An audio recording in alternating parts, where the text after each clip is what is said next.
Pronto. Bem, a Regina colocou no grupo de estudos um comentário sobre uma crítica do Machado de Assis ao Essa de Azevedos, Essa de Queiroz,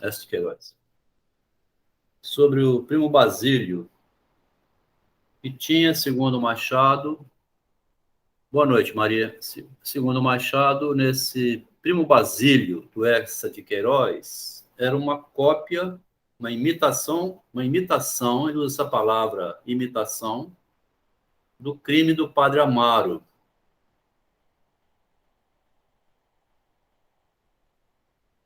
Depois, o Oeste Queiroz escreveu um documento lá, rebatendo a crítica do Machado de Assis, resmungando muito dessa crítica. Um escritor do tamanho do Machado ficar perdendo tempo, né, para escrever artigo contra outro escritor, parece que tiraria a liberdade do escritor de escrever o que quisesse, né? Então,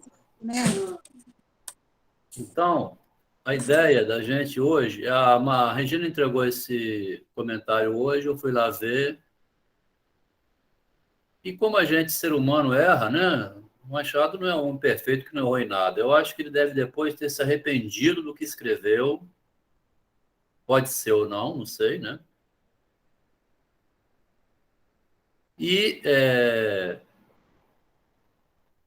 se o Machado fez isso, vai contra o imaginário dele mesmo, né? É isso que interessa a nós aqui. Quer dizer, o Machado teria errado contra si próprio, né? A gente erra contra a gente mesmo, né? Porque se ele errou, se ele criticou o Machado, ou essa de Queiroz, primeiro que é uma indelicadeza criticar outro escritor, né? Segundo que essa crítica volta contra quem criticou, né? É um erro, é um problema do próprio Machado. É uma questão, né? Essa, Fernando Pessoa e Saramago são... Bom, esses gênios são todos narcisos também, né? Quer dizer, eles querem ser perfeitos ou achar que são os melhores. Bom, primeiramente esse comentário. Segundo que nesse conto hoje do óculos do Pedro Antão, a gente vê bem o erro do imaginário, né? Quem leu do conto assim atentamente do início ao fim, né? E veja só, você bota uma foto dessa, uma mulher queimada viva ali, amarrada, né?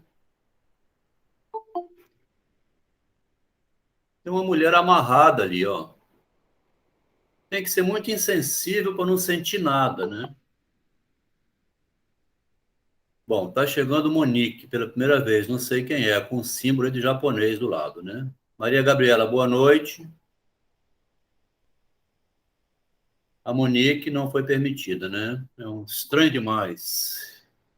Ana Cláudia, da vez passada, vamos tentar Ana Cláudia. Sofia Andrade, Rebeca. Bom, ó, tem a gente que está me ajudando, vai por conta própria aceitando ou não, tá? Não vou. Muitos pedidos chegando, mas aí é suspeito. Vamos voltar aqui então. Se a pessoa não tiver, vê uma foto dessa, né, já está querendo encontrar o machismo, né, o patriarcalismo, o culpado por ter feito isso com a mulher, né? E quem é que não tem empatia, né, um sentimento de solidariedade com quem está sofrendo? Aí não foram as bruxas que queimaram, foram mulheres. Mulheres que eram vistas como muito bonitas, cultas, inteligentes. Será que era isso mesmo? Oi, Melina, agora retornando. Será que eram essas mulheres mesmo, né? Ou eram aquelas outras que faz armadilha para depois você ficar todo enrolado? São questões que tem que levantar, né? Lígia Borges. tinha uma marca de nascença, mulheres que eram muito habilidosas com fitoterapia, mulheres muito altas, quietas, muito ruivas, mulheres que tinham uma forte conexão com a natureza, mulheres que dançavam, mulheres que cantavam, ou qualquer outra coisa realmente. Qualquer mulher estava em risco de serem queimadas nos anos 600. Olha só, qualquer mulher estava em risco de ser pegada na rua e queimada. Mulheres eram jogadas na água e, se podiam flutuar, eram culpadas. Tá vendo? Fear for Strong. Aqui em Vitória, uma amiga da psicologia com quem estudei 5 anos, casada com um professor, um doutorado em física, vou falar isso publicamente, hein? Ela me falou em privado, mas vou falar em público. Se algum dia ela ver isso no YouTube, vai dizer, pô, Adelmo, ela foi elogiar demais o marido para sua melhor amiga. E é bom ela ficar sabendo, né? Que ele usava, levava para o restaurante, que ele era um homem bom para ela, que ele não é... A melhor amiga encontrou um jeito de levar o tal do sujeito machista, né? Aí é o machista.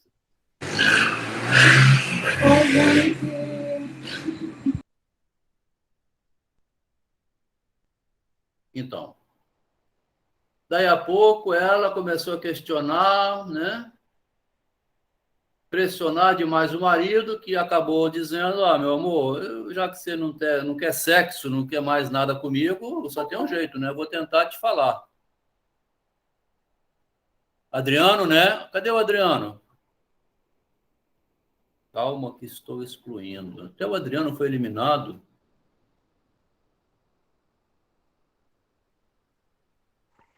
Ele tá excluindo a pessoa que entrou, que invadiu. Ah, é? Sim. Bom, o Adriano vi excluído aqui, né? Maria está pedindo para aceitar a Ana Cláudia. É.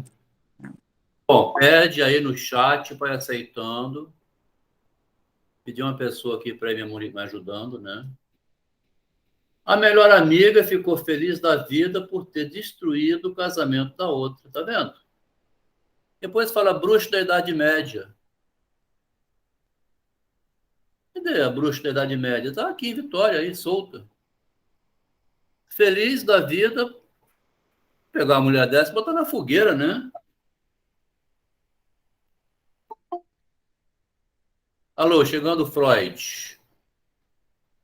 Daqui a pouco chega o Freud. O Freud é bom que ele tem umas tiradas assim. Bem-vinda, Ana Elígia. Márcia, a Vânia que convidou, então. Vai ampliando o grupo, né? Aí tem uns penetras.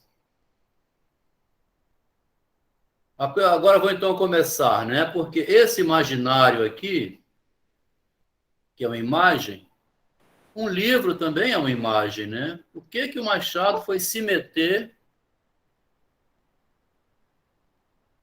a ler o livro do Orestes de Queiroz e fazer 6 páginas de comentários, né? Eu tenho a impressão que o Machado, a partir daí, ele mudou um pouco o pensamento dele sobre o próprio imaginário dele mesmo. O Machado tinha dito lá em 1850, com 20 anos de idade, eu sou filho deste século. E ele menciona a Revolução Francesa, o estrondo maior dos tempos europeus. Filho do século, porque é o século que começou com a Revolução Francesa, né, na virada. Em A Caminho de Damasco, ele fala com 32 anos isso, na sociedade em que ele ocupava um dos primeiros lugares, os comunistas tinham um único defeito de só se aplicarem às algibeiras alheias. Então, o Machado tinha conhecimento do comunismo para escrever isso, no conto A Caminho de Damasco, né? Se ele escreveu isso, ele é autor dessa frase, né? E se ele diz que ele é filho do século, ele é filho de uma queda de um rei, que foi cortada a cabeça. Todo esse conto aqui do Pedro Antão, para quem leu o conto com cuidado, né? Vai ver que é imaginário demais. Parece aqueles contos de Agatha Christie, em que você fica lendo o livro, ou vendo Sherlock Holmes, e o detetive encontra uma pedrinha, encontra um chinelo, encontra um lenço, aí, já sei. É o Poirot, né? Aquele detetive Poirot, que cria uma construção em cima de alguns objetos, né? Porque aqui no final ele fala, eu não estou vendo a Mary, né? A Mary fez um ótimo comentário no privado.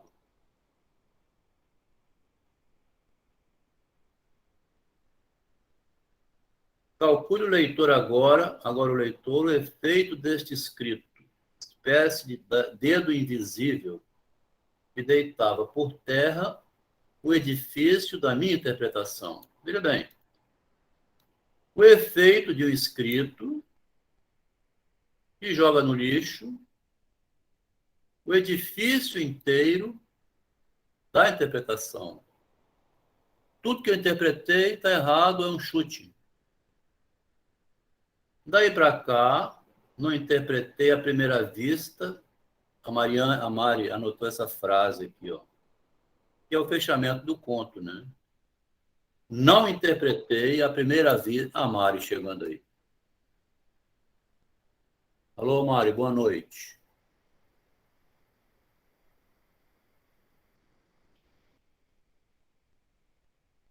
Boa noite, Mari. Alô? Está todo mundo mudo. Ela não entrou, não.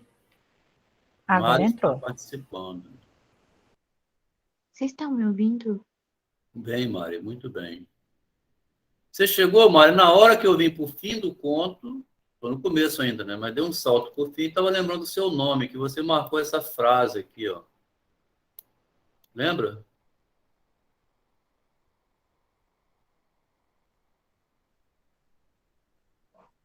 Fala a frase, porque ela chegou agora, Adelmo. Sim, mas ela está lendo, né? Alô, Mari, deixa ela chegar aí. A Mari, eu acho que é da Bolívia, não, é Argentina. Você é de qual país, Mari? Desculpa te expor assim, hein? Talvez a pessoa não quer, né? Bom, então deixa quieto. Privacidade continua valendo. Eu nasci no Chile, em Chile. Ah, tá. Ô, Mari, aqui eu marquei a frase que você escreveu depois de ler o conto. Daí para cá, não interpretei à primeira vista todas as aparências. Né?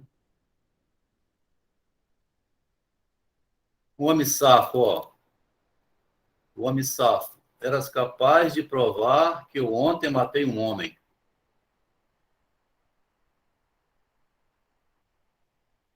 Assim que ele vai contando o conto, o Machado, durante o conto, faz de conta, né? Faz de conta que o interlocutor do Pedro, que é o Mendonça, né? Ele vai narrando, ele fala: quem? Adivinha? Não sei. O criado? Sim. O defunto? Ele vai criando a expectativa, né? E o outro vai, igual se estivesse assustado a cada pergunta, a cada descoberta. O Machado, então, vai fingindo aqui, né?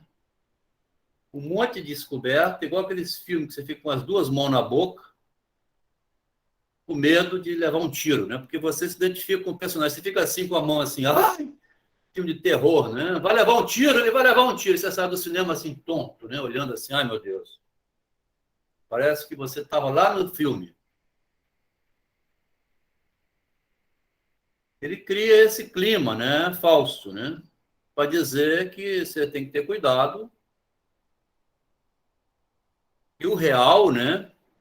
Nosso colega aqui perdeu um filho aí, deve estar sofrendo muito por uma falha dele mesmo, do sistema inteiro. O sistema todo falhou e o dele como defesa do eu, né? Aqui em Vitória, um explodiu o apartamento. A pessoa vai embora desse jeito, né? Você tem um sistema dela que falha e não defende ela como deveria, quer dizer, ela fica igual um cinema, assim. A realidade é uma loucura. Todo o trabalho de Machado de Assis era mostrar a realidade é uma loucura. O romantismo é uma loucura. Aí ele foi ler no Orestes de Queiroz, que é muito interessante ler isso aí, né? No comentário ao Orestes de Queiroz, que o Orestes quis vir com realismo assim. Aí o Machado percebeu que esse realismo romântico não funciona.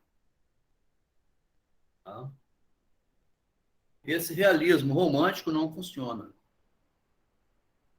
A pessoa tem que estar o tempo todo muito alerta contra.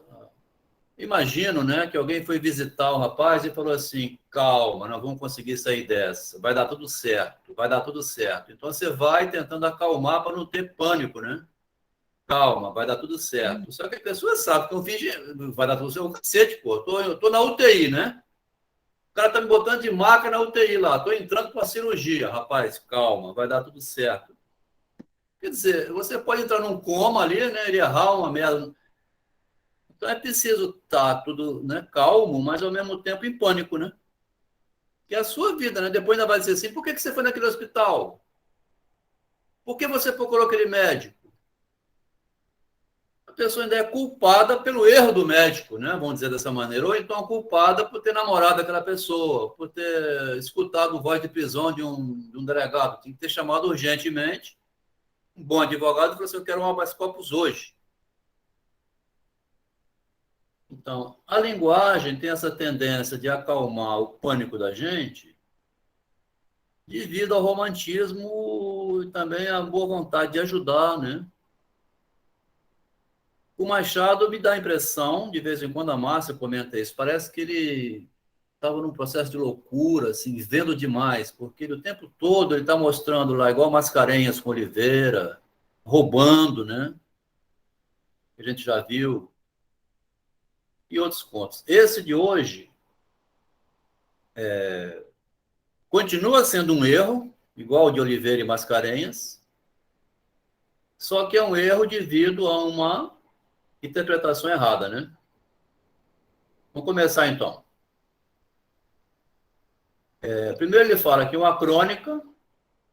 Primeiro ele fala as 3 utilidades do óculos. Chegou alguém aí, Ágata, não sei, tá? Vou deixar o organizador. Como organizador, você pode remover ou aceitar. O organizador que... Ágata Nunes. Vão aceitando depois, né? Quem for chegando, boa noite, tá? Vamos dizer minha amiga. É Ela sua tá na amiga? reunião. Sim. Parabéns. Que bom. Aleluia. Ele fala, então, 3 causas diversas pode precisar o óculos. A primeira é você tem uma causa legítima, né? Seu óculos, seu olho não enxerga. A segunda, ele fala por galanteria, né? Por galanteria seria remediar um defeito da natureza. Você tem uma cara feia, tem que esconder a cara e bota um óculos. Aqui já é zombaria do Machado, né? Essa galanteria aqui seria para encobrir. Tem gente que gosta do óculos porque acha que fica mais bonito com óculos. A segunda causa. A terceira causa é o óculos do cientista, né? Aquela pessoa que parece um professor quando está de óculos. Tem gente que se acha mais professor de óculos, né? Porque enxerga melhor, né? É nessa versão que o Machado vai jogar com o texto, né? Que são os óculos do Pedro Antão. Tá? O Adelmo, é interessante que ele coloca logo no primeiro parágrafo, deixa eu pegar aqui a minha anotação, essa metáfora aí a natureza conspira para estabelecer o reinado dos míopes. Metáfora não, né? O aforismo. Porque o míope de longe nada enxerga, né? E depois ele usa um outro aforismo da questão de enxergar. Eu acho que a gente não chegou lá ainda. Enfim, mas quando ele fala de enxergar o organizar lá embaixo. Lá, quando chegar lá, eu comento. Tá. Mas isso que me chamou a atenção aqui foi importante, né? Deixa eu marcar aqui, então. Gente, o tema de Tá vendo? A depressão- gente não vê tudo, né? Se não tiver outro leitor Adelmo, ajudando, posso né? A gente não vê. rapidinho? A natureza conspira para estabelecer o reinado dos míopes. O que a natureza conspira para estabelecer o reinado dos que não veem? Engraçado, né? É. Muito bonito, né? Não dá nada de mão beijada, né? Não, não A mesmo. natureza conspira para estabelecer. Vê que Boa noite, eu não reparei essa queridos. frase, Melina. Boa Você vê, noite eu a li o texto todos. e não reparei. Não Talvez uma das entendi, mais Adelmo. belas frases do texto, né? A natureza conspira, né? Há uma conspiração por parte da natureza em colocar um reino de míopes, gente que não vê. Uhum. É uma frase violenta também, né? Tem bastante Verdade. nesse texto, né, nesse conto.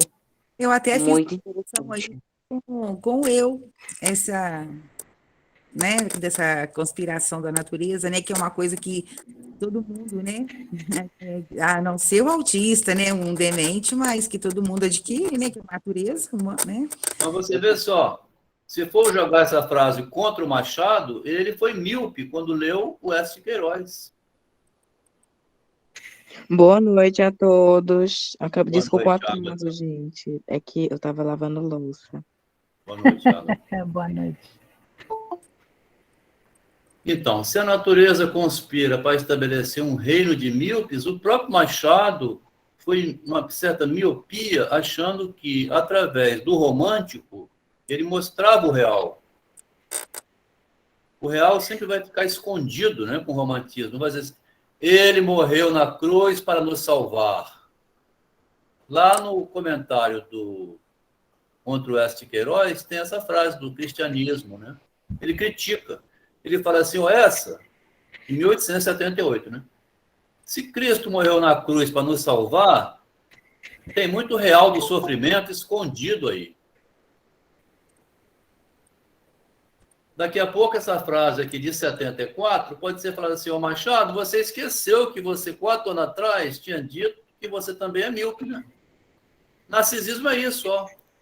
É você falar uma coisa e não perceber que você está atirando no próprio pé, igual tiraram aí, né? Para botar Bolsonaro, por exemplo. Você dá um tiro no pé sem saber. A natureza conspira para botar um reino de míopes. Então, a terceira causa, né, seria o óculos de professor, né? Eu, quando era criança... Eu fiz uma anotação aqui também, né? Porque eu não sei se usou alguma vez essa frase para o monóculos, né? Que é a luneta pencil. Eu vi como um desdém dele, né? Falando essas lunetas pencils, né? Sobre o óculos. Então ele está desdenhando legal da visão do objeto que as pessoas utilizam para enxergar, né? E ali no caso da moda, né? Ele está com o maior desdém. Eu, de vez em quando, tenho a impressão, quando eu vou lendo os contos de Machado, igual que esse cara que usava LSD, aquelas bandas de rock, assim, Cazuza, aqui para fazer, você tem escutar, como é que é, barulho de liquidificador, essas músicas que Cazuza inventava, parecia assim, esse tá chapado, né? Uhum. O Machado parece que estava o tempo todo vendo demais. Uma pessoa com uma lunetazinha, né, pincenês, assim, ele ficava pensando assim, nossa, que jacaré estranho, quer dizer, tudo para ele era estranho, né? Porque também via uma execução de um homem no meio da rua, enforcado, né? Tem conto dele que fala isso. Tem aquele último conto que o Ricardo botou no grupo, de um cara que vai através de um bebê, né, assim, os contos bizarros, né? Comprar um escravo, né? Uhum. Então, a realidade. Aqui, então, vamos começar. O Pedro escreve... Adelmo, desculpa a pergunta, mas qual o título da leitura para eu procurar aqui, para eu ler hoje à noite? Como é que é? O título. desse Título livro, é dessa Os leitura? Óculos de Pedro Antão. Ok, é que eu quero ler essa noite, achei bem interessante. Está aqui exposto por enquanto, né? Aí depois você baixa. Por onde você entrou no convite, se for por alguém, lá deve ter o Meet e tem o nome do conto também, né? Aí você pode ficar à vontade para salvar, para usar da outra vez, quando você quiser entrar, né? A gente tem feito domingo e quinta, para acelerar um pouco. Aí ele distingue entre crônica. Uma crônica seria uma narrativa rápida que morre com o tempo, um folhetim, ou um romance, que seria igual ao Cristo, né? Um romance assim, histórico, né? Que cria faz um romance. Por exemplo, Freud fala do romance familiar, né? E a gente vê, então, meu avô veio de... Né? Meu bisavô é da Itália. São romances longos, né? Uma crônica é uma passagem rápida, de uma semana, uma narrativa que vai narrar um episódio, né? Você viu alguém na padaria, igual aquele caso anterior lá, o cara entrou na padaria, viu alguém... A crônica é o caso corriqueiro, né, do dia a dia. Mas Senhor ao Delos, banco, padaria. desculpa estar interrompendo, senhor, Boa noite, mas Sueli. tem gente, boa noite. Tem gente aqui do grupo querendo em caso que vocês, os administradores, não sei, não estão aceitando. Vocês poderiam aceitar? É que nós somos um clube do livro, entendeu? Toda semana a gente aborda um livro, um texto diferente. Vamos para frente. Vão lendo o conto que depois vai conseguindo. É para vocês aceitarem eles. Uhum. Tem uma pessoa acompanhando aqui que está fazendo isso. Coloca o nome deles aí no chat, que aí a gente vai liberando. Isso Tá, aí. eu vou lá ver. Escreve Peraí. porque tem penetras que vêm cheio de sexo explícito, tá bom? Vamos continuar. Pedro escreveu para o Mendonça. Recebi hoje as chaves da casa do meu tio. Vou lá abrir a casa. Queres acompanhar-me? Não penses que é por medo de lá entrar só. Não é só isso. É porque eu sei que tu tens interesse e gosto em penetrar nos negócios misteriosos. E nada mais misterioso que a casa do famoso tio vem ao meio-dia, teu Mendonça. A minha resposta foi José Mendonça, né? Vou, mas não ao meio-dia. Entrar em casa misteriosa quando o sol está no zênite é um anacronismo, ó. Está fora do cronos, né? Cronológico. Meio-dia com misterioso não combina. Irei às 11 da noite. E à meia-noite em ponto entraremos, em definitivo, na casa do defunto. Meia-noite na casa do defunto. Eu, Pedro. Vai criando uma expectativa de um conto fantástico, né? Meia-noite, um defunto. Perto das 11 horas, depois de ter dito à família que ia haver um doente, por eu ser médico, ele informa ao leitor, que é médico, e costumo ver doentes à noite, fui para a casa do Mendonça, que é o Pedro Mendonça. Ele é o... Exato. Zé Mendonça. Zé Mendonça e o Pedro, que é o médico. Mendonça... Sim. Quem quiser falar, vai dizendo, né? Mendonça estava ceando, comi com ele um pouco de fiambre lá, engoli 2 cálices. Depois fomos para a casa do Pedro Antão, que tinha morrido. Pedro Antão tinha morrido 10 meses antes. E tinha um testamento em que deixava casa, livros e tudo para o sobrinho Mendonça, que era sobrinho do Pedro Antão, né? Com a condição de que somente 10 meses depois o testamento falou só 10 meses que pode vir. Mendonça estava então no Boulevard dos Italianos, em Paris. É o Machado criando a história dele, né? Veio de Paris para o Rio, veio para o Rio e aguardou religiosamente que desse os 10 meses. Religiosamente. A chave e a fechadura estavam engastadas, né? Não entravam, nem a chave, nem a fechadura.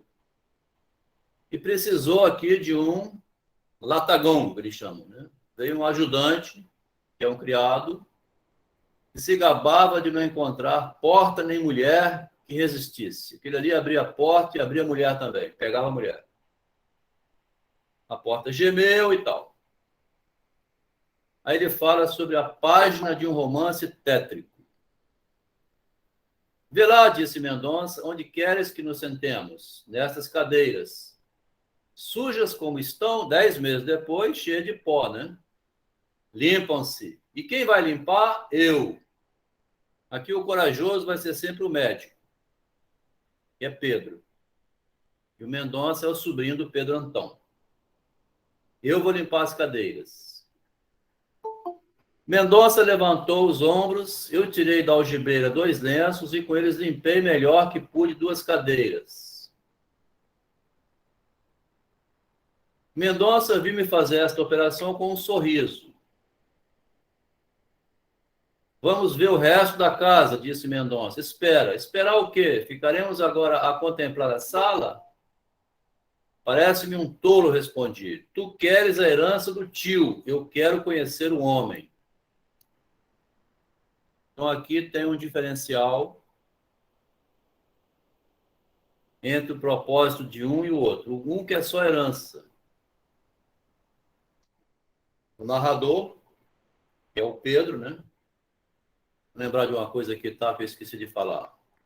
Olá, boa noite, meus amores. Boa noite. Aqui no início, o conto é JJ é o autor. Boa noite, Diabex.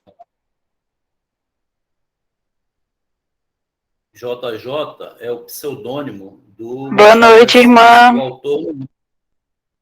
Boa noite não é... O autor...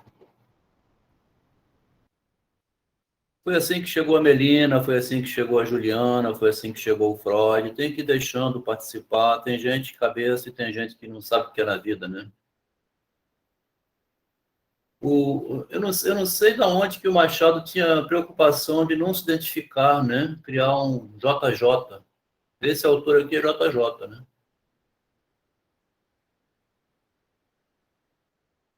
Por que alguém... Mas eu me aquecendo. Fala, Freud. Fala, Freud. Freud tem sempre umas ideias freudianas. Não, eu só queria dar um alô, que eu cheguei caladinho. Bom? Eu tô falando... Porque eu cheguei caladinho e tô dando um pau aí. Fica à vontade, quem quiser falar. Tu queres a herança do tio? Opa, tchau não, alô. Eu quero conhecer o homem. Aí ele começa a falar sobre cópias, né? Hoje está demais, hein? Cópia de Rafael. A cópia não é má. Eu não sei de onde que o Machado também está incluindo essas cópias, porque ele tinha em mente a relação entre cópia e original. O tempo todo preocupado em identificar o que é cópia e o que é original, o que é real e o que é fantasia, o que merece crédito e o que não merece crédito. Você poderia aceitar a minha irmã, Isabelle? Cá temos outro painel, disse Mendonça, apontando para a parede. Aí ele vai lá, é um Velázquez, disse o Mendonça. Então, ele está vendo a decoração da casa do Pedro Antão. Já vês, disse eu, voltando ao meu assunto, já vês que teu tio tinha gosto. Rafael e Velázquez são alguma coisa. Vamos ver o resto da casa. Então, ele tinha objetos de arte, de valor, não era um barraco qualquer. Seguia-se outra sala, aí ele vai falar o Cavaleiro Teodoro Hoffmann, que é um escritor do Fantástico, né? Que ele já tinha mencionado em outro conto. Pois a sua forma era de todo fantástica, representava uma figura do diabo, com um chapéu e 3 bicos. o assustador presente. Olé, disse Mendonça, o tio fumava. Parece que sim, e o cachimbo não me parece ortodoxo. Pelo contrário, respondeu Mendonça, não pode ser mais ortodoxo do que é. Meter fogo na cabeça do diabo não te parece digno de um servo de Deus? Aqui já está fazendo, então, um xiste, né? Tens razão, disse eu, sorrindo. Aí o narrador diz, o Mendonça readquiriu o seu bom humor. Ele falou uma piada, né? Fumar é meter fogo na cabeça do diabo. Não te parece uma coisa digna de ser feita por um servo de Deus? Um servo de Deus fumando, ele está pondo fogo na cabeça do diabo, né? Vê só o jogo do Machado, né? Então ele mostra, o Mendonça... Essa parte me soou como se fosse um tipo de semântica eclesiástica, né? Nossa, mãe, o que é isso, semântica eclesiástica? Meu grande Freud. Semântica eclesiástica. Talvez, né? Botar fogo. Um homem fumando é um filho de Deus. Um homem fumando, então, quando você vê um homem fumando, você fala, olha lá um servo de Deus botando fogo na cabeça do diabo. Adelmo. Eu nunca tinha imaginado que alguém falaria uma frase dessa vendo um homem fumando, né? Em 1874, o Machado de Assis escreveu essa frase, né? Ver um homem fumando é ver um servo de Deus, parece digno de um servo de Deus que está metendo fogo na cabeça do diabo, né? Ou seja, é um demônio fumando.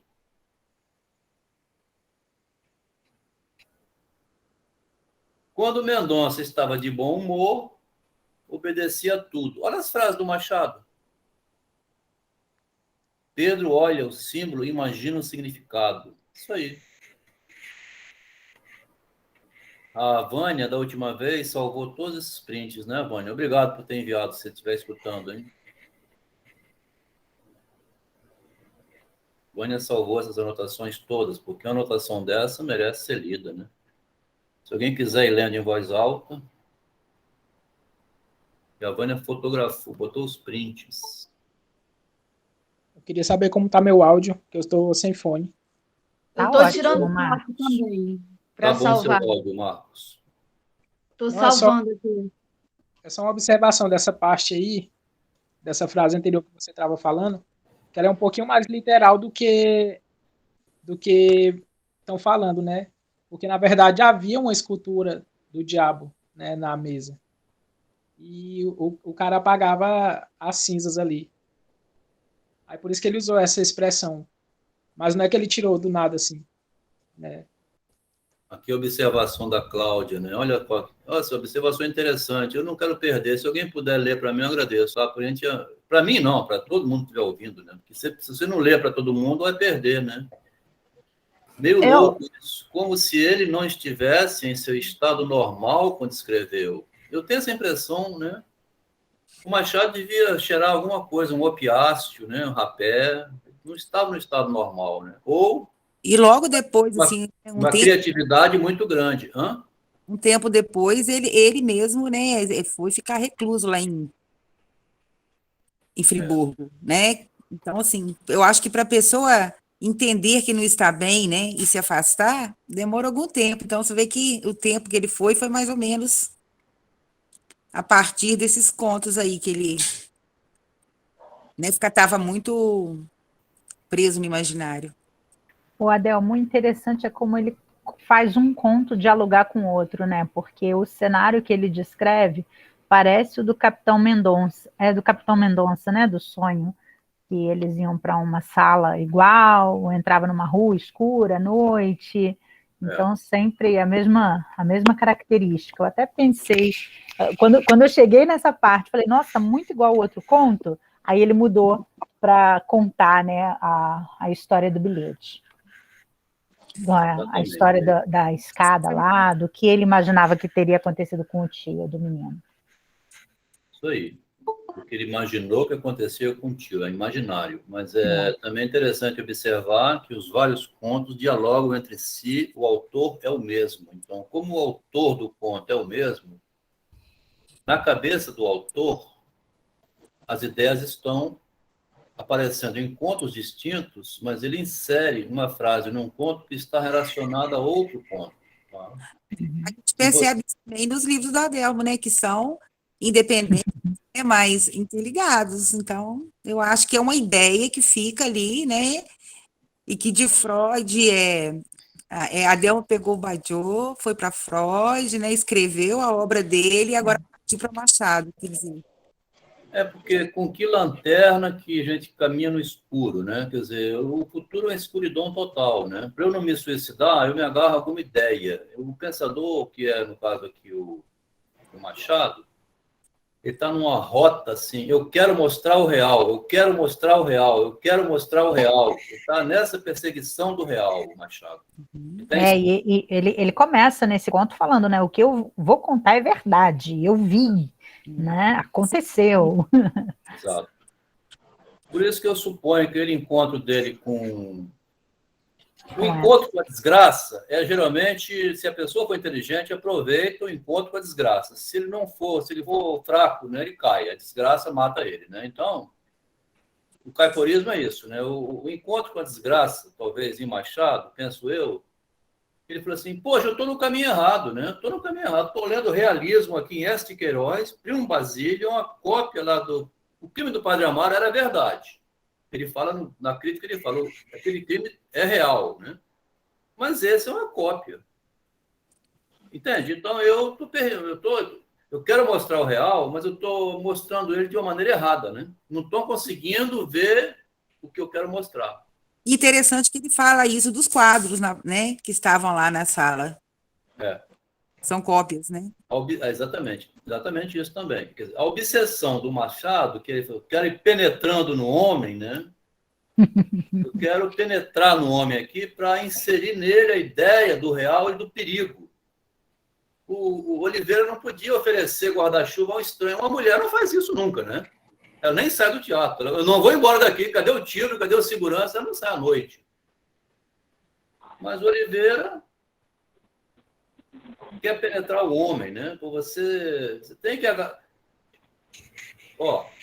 Se você não plantar o pé de alface, não nasce o pé de alface. O empírico do Machado, assim, o tempo todo precisa ter esse homem aí, né? Quer dizer, hoje estou imprimindo carne, uma impressora de carne para fazer churrasco artificial, uma impressora 3D, quer dizer, e o boi, né? A gente vai ficar comendo agora carne, daqui a pouco, produzida. Estão entrando numa paranoia que se o Machado tivesse vivo hoje, ele ia escrever contos mais bizarros ainda, né? Estão penetrando no homem. O tio juntava este emblema da vida humana, que se compõe do mal e do bem, né? Aqui ele fala, Cristo e Satanás ao lado um do outro é uma simetria de poeta, né? O Adelmo, você não destacou o está feito. Está feito foi o que Cristo falou na cruz, né? Está consumado, pronto, acabou, tetelestai. E aí ele tu explicas tudo, endeusando ele, colocando ele ali no lugar de Cristo. E na cruz, né, Cristo estava lá, Cristo e o ladrão. Então, é muito interessante a forma como ele sentencia, né, através dessa linguagem. Eu achei aí também que ele mostra uma ambiguidade, né? Sem dúvida. Essa frase aqui do Vitor Hugo eu também destaquei, porque ele está falando o tempo todo que ele quer penetrar, que ele quer mostrar, né, o reinado dos míopes, que ninguém está vendo o que aconteceu de verdade, né? Então, o que será que de verdade inspirou ele, né? Você está relatando cópia, original, e eu vi, quando ele fala lá embaixo sobre a escada de seda, achei que ele estava falando muito escada de seda, escada de seda, escada de seda, e aí eu falei, não é possível que é só a questão da escada de seda, né? O o real ali, o significado que a gente conhece. Então, eu vi que tem uma ópera, Escada de Seda, que é exatamente o que ele detalha ali da questão do romance também, a história. Então, possivelmente ele ouviu uma ópera e criou aquela história ali. Não sei, né? Chega a ser até sintético em alguns momentos. Ricardo escreveu aqui que Quase o real é enlouquecedor. plástico. O real é enlouquecedor. Isso aí. Ver o real é enlouquecedor. E não tem escada de seda para subir na vida, né? A escada é espinhosa, né? Então, tem a escada também, queria tentar raptar lá, e depois não conseguiu raptar, com trouxa de roupa e tudo, né? Mas mesmo assim que ele tivesse assistido, né, uma ópera que falasse da escada de seda, né? Assim, mas a forma que ele coloca, né, é única, né? Exatamente isso que é o ponto que eu chamo a atenção o tempo todo para o Machado, porque você pode escutar ser ou não ser e não conseguir fazer nada. E ele, com ser ou não ser, ele faz o não ser virar um ser, que é ele mesmo, criando contos extremamente originais, com frases que a gente não pega todas. Se não for agora, Merina, lembrar que está feito, tu explica tudo.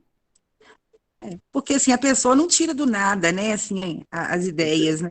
Aqui me dá a impressão, assim, já que falou está feito, é uma frase bíblica de Jesus Cristo, né? A gente vê na igreja um padre explicando tudo. A religião explica tudo, né? A religião explica tudo. E, ao explicar tudo, acalma a angústia, né? Inclusive, consegue dizer que a gente é feito do barro, né? E a gente aceita. Então, imagem da Virgem, né? Já que você falou, né? Mas tem mulher aí que não está aceitando ser feita da costela de Adão mais, não. Tem esse problema, né? Tem. Estão Aqui brigando. ele fala assim, a proporção que eu ia inventariando os objetos encontrados no chão, aqui está inventário, né? Cachimbo, cadê um óculos, mais alguma coisa, um sapato velho, uma cueca suja, vão tentar rastrear, né, para fazer o inventário e depois montar o conto, né? Então, são de objetos reais dessa natureza que vai dar origem a um imaginário gigantesco para ele dizer assim, daqui a pouco, já sei a história. Vai falar isso quando vai falar que um morreu na véspera do outro. Ele fala assim, houve um crime, um assassinato, depois um suicídio. Quando fala isso, ele fala, agora chega, não precisa catar mais nada, eu vou te contar o que aconteceu. Aí ele inventa a narrativa, né? Eu esqueci. Então, quer dizer isso aqui, ó, está feito, explica tudo. Bom.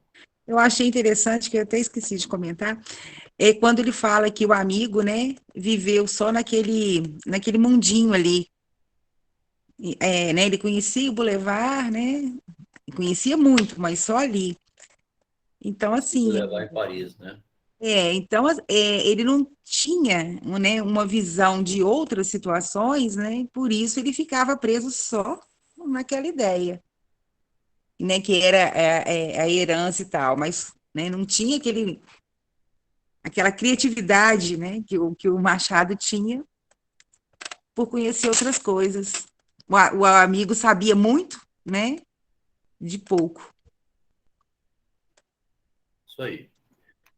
Nesse inventário que fala aqui, a palavra inventariar, Machado usa em vários lugares. Em 74 usou esse inventariar objetos, e no ponto onde ele faz a crítica ao Oeste Queiroz, na crítica ele diz, pela primeira vez aparecia um livro em que o escuso e digamos o próprio termo, pois tratamos de repelir a doutrina.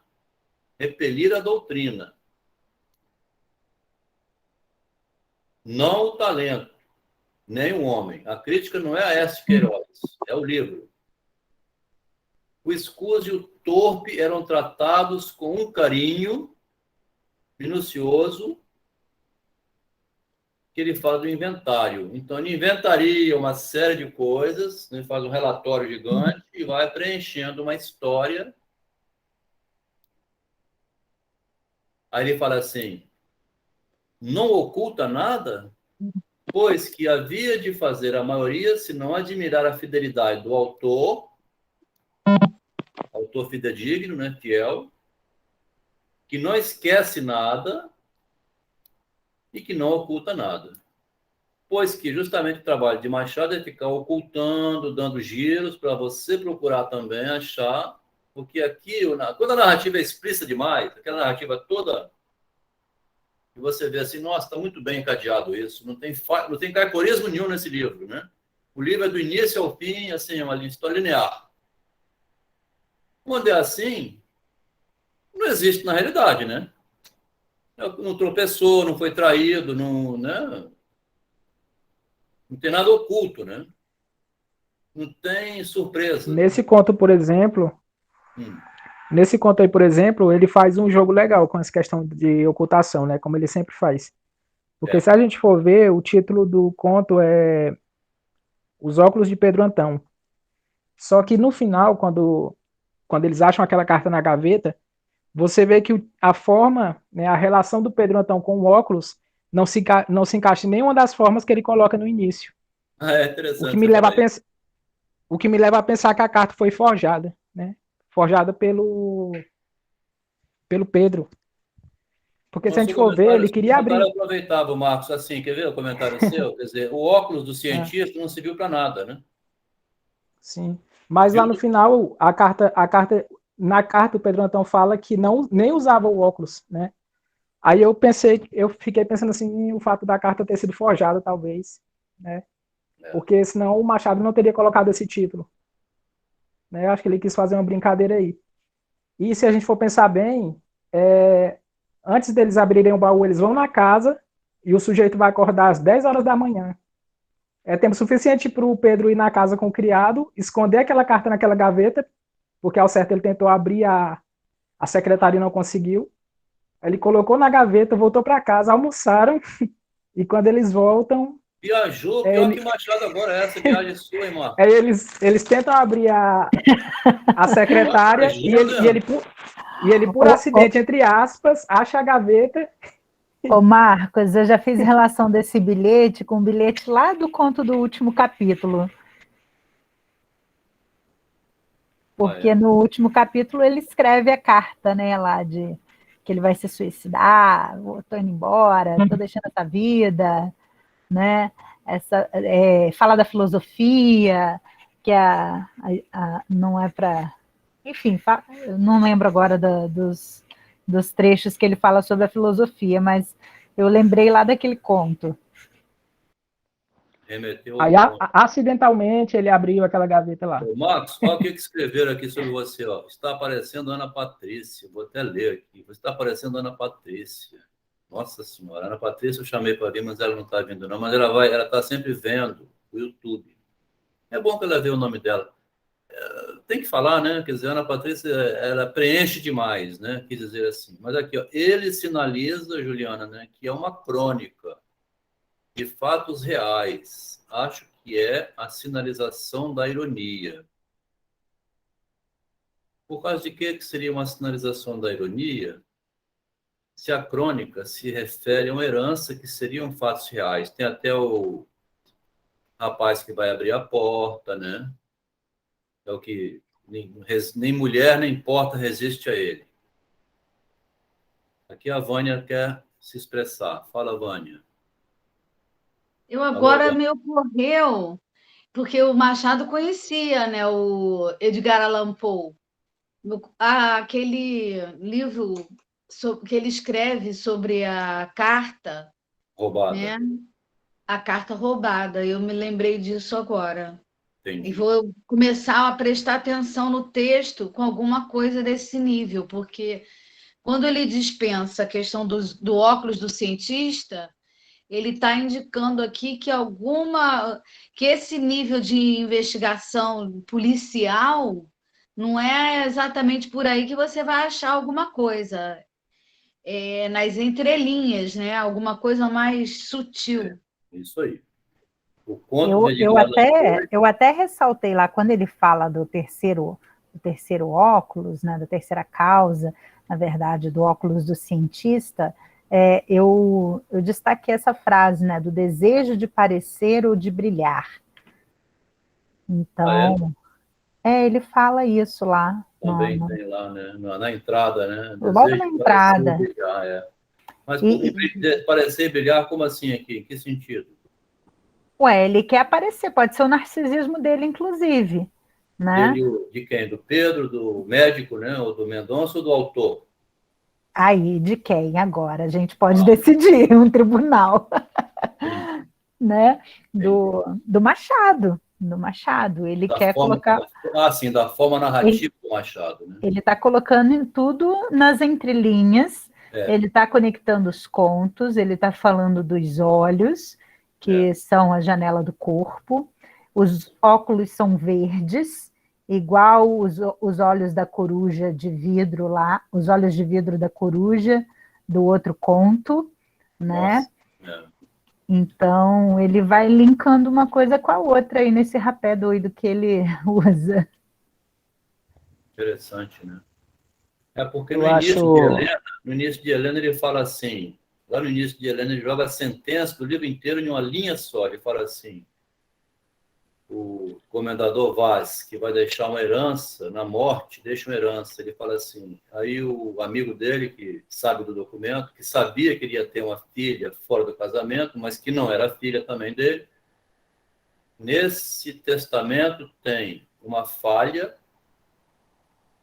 e um excesso. O excesso seria trazer a filha, que nem era dele, para morar com a mãe, a esposa que ficou viva, Dona Úrsula.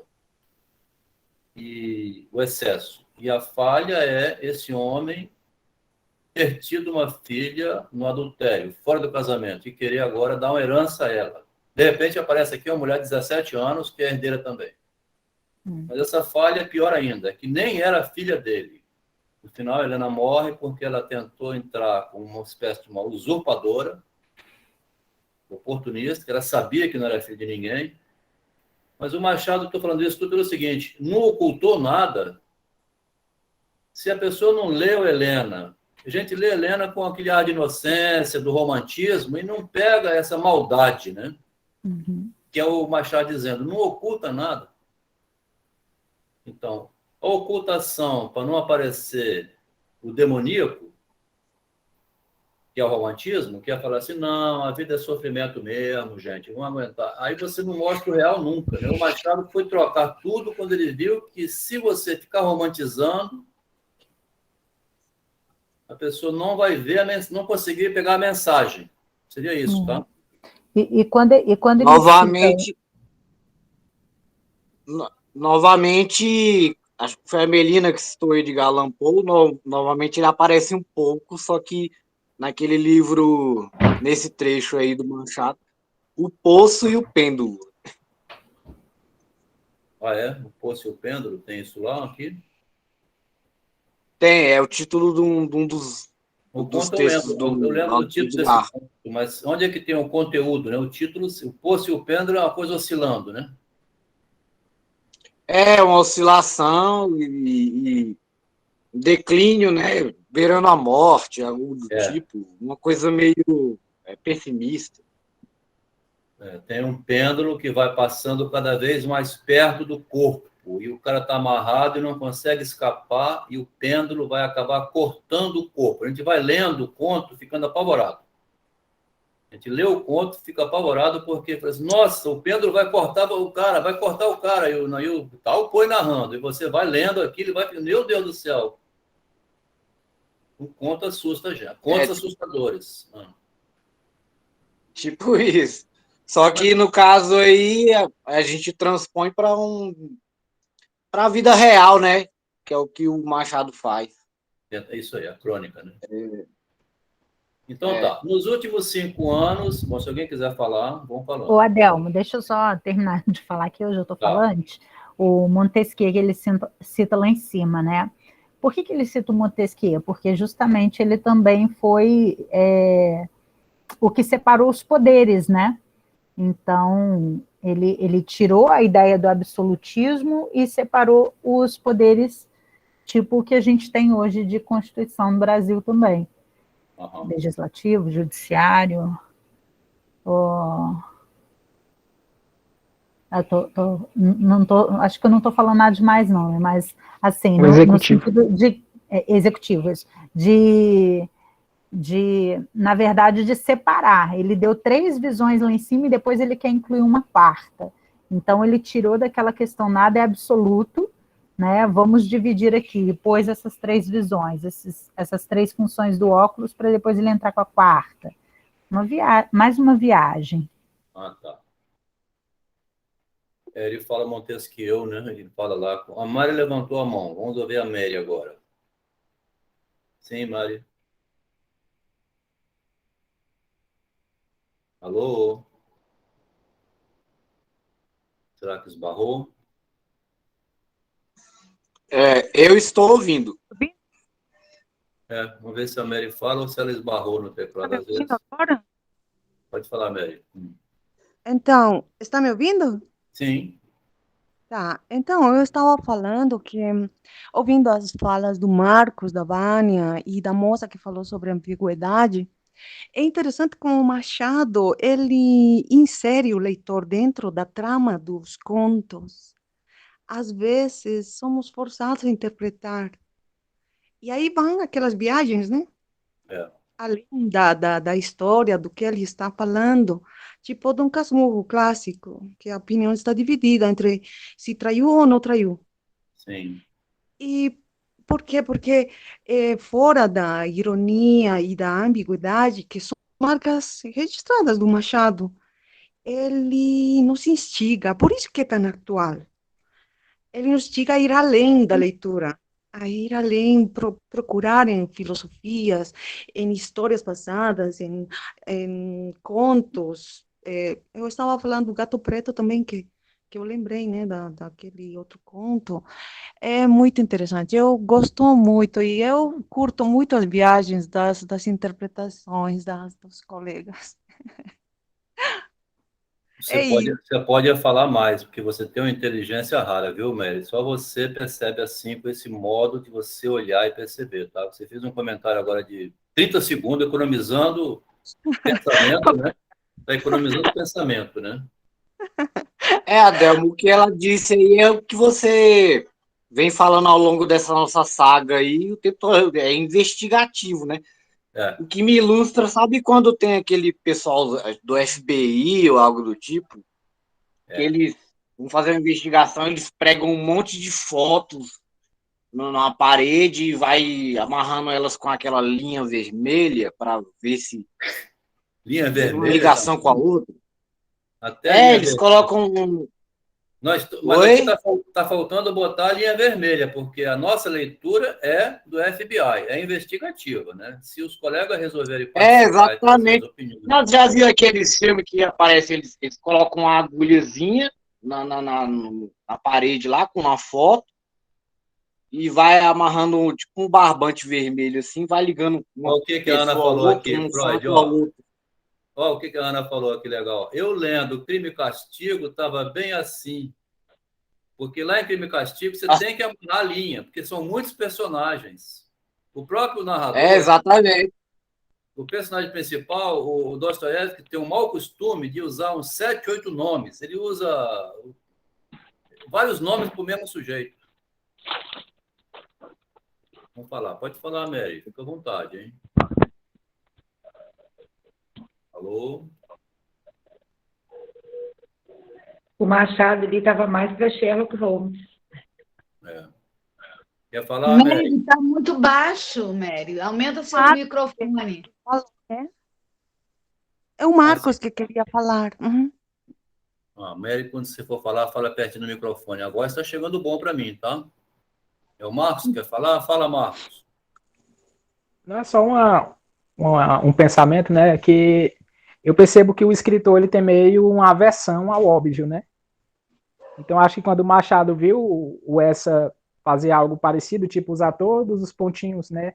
Como se fosse um roteiro, acho que isso incomodou um pouco ele. Eu acho que eu não sei se ele chegou a coexistir com a Agatha Christie. Acho que não chegou não.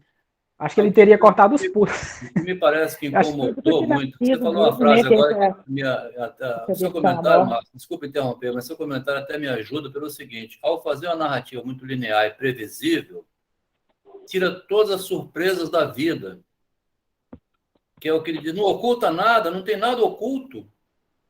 Pois a gente anda com medo na rua porque você pode alguém passar e bater o celular, né?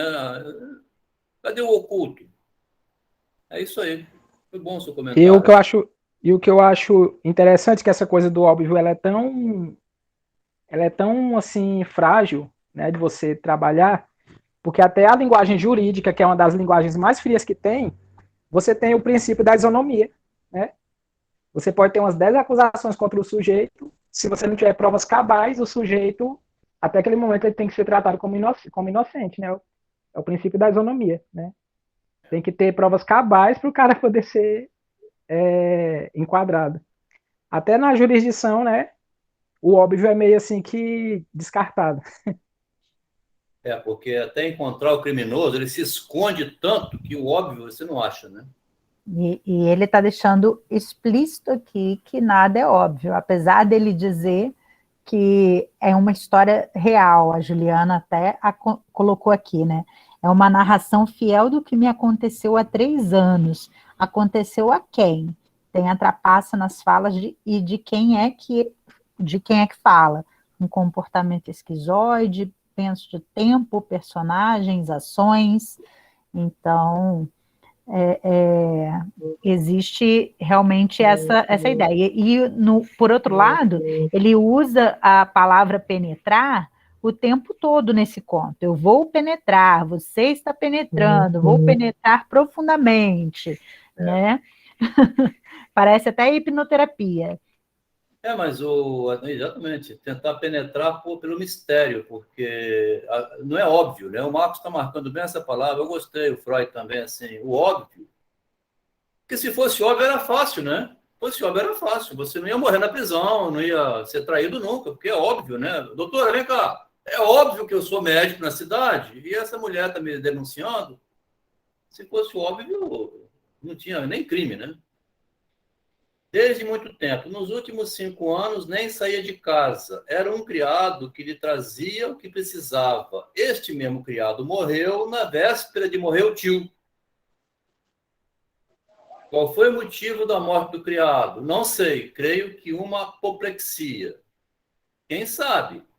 Talvez a morte do criado explique a morte do seu tio. Estou a ver aqui um assassinato e um suicídio. Ele matou o criado, depois se matou. De que morreu o tio. Morreu de uma queda. Dentro de casa, sim. Bem, digo eu, aqui a coisa. Tem coisa aí. Olha o oculto aqui. Esses objetos dizem claramente que Pedro Antão era um feiticeiro. Já está deduzindo, né? O Mendonça sorriu, com desdém. Posto que fosse supersticioso e timorato, Mendonça não acreditava em sortilégios. Eu era, então, um pouco dado a essas crenças, o narrador. E ainda hoje não deixo de as ter. Depois que os filósofos modernos, com a mania de destruir tudo, afirmaram que o Criador era uma invenção do homem, aqui é uma crítica, né? Uma crítica positiva, ao mesmo tempo ambígua, porque eles disseram que foi o Criador, era uma invenção do homem.